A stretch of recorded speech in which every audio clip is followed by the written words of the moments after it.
Between 1968 and 1972, America launched 9 human missions to the moon, 6 of which successfully touched down, allowing 12 men to walk on the lunar surface.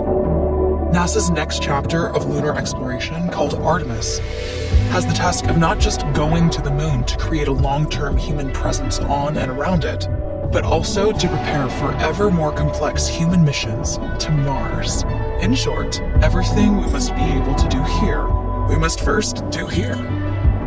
So, what will an Artemis mission look like? Everything is designed and tested with our most important element in mind, the astronauts. This is their deep space, human-rated spacecraft called Orion, built in 3 parts. The crew module, where up to 4 astronauts will live and work throughout the flight. The service module, with life support systems for the crew and its own engine and fuel reserves. And a launch abort system, with engines capable of pulling the crew module to safety during launch should anything go wrong. To accomplish the task of launching our crew and heavy payloads, NASA is building the Space Launch System, comprising of a cargo hold, an exploration upper stage, a massive core stage, and 2 extended solid rocket boosters. Altogether, this is the world's most powerful rocket, and it exceeds the legendary Saturn V of the Apollo era in numerous ways. Sitting on the launch pad, the entire rocket, fully fueled, weighs just over 6 million pounds, 5.2 million of which is just the fuel. Once ignited, there is no stopping what comes next. All 4 RS-25 engines and the 2 solid rocket boosters come to life, thundering our crew upwards. 2 minutes after ignition, the solid rocket boosters are spent and released. 8 minutes after launch, the core stage is depleted and separated. The upper stage fires briefly, placing Orion into a parking orbit around the Earth. Here, the crew reconfigure the spacecraft and check systems to confirm everything is ready for deep space travel.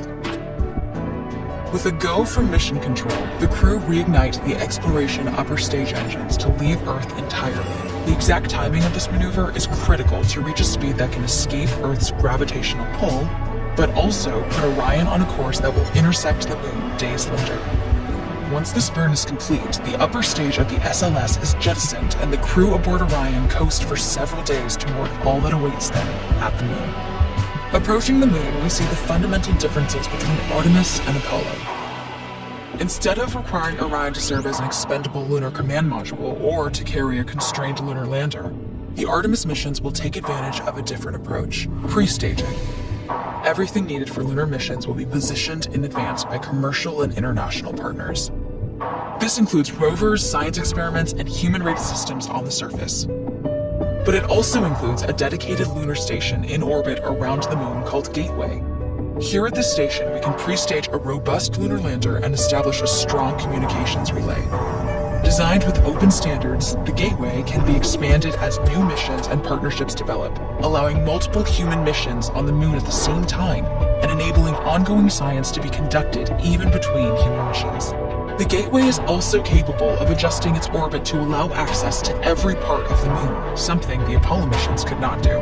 But the real key in this approach is placing Gateway in a unique halo orbit to perfect the maneuvers needed for Mars missions.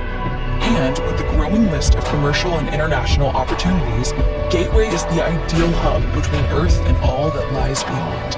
Returning to our crew as they approach Gateway, the Orion must match the elliptical orbit of the station in order to successfully dock. Once on board, pre-selected crew members transfer to the lunar lander, while those assigned to Gateway remain on station. The lunar lander system itself is built for 3 unique steps. Descending from the halo orbit of Gateway down to a low lunar orbit, descending from low lunar orbit to the surface, and once the lunar mission is complete, launching from the surface of the moon and ascending all the way back to the orbiting Gateway.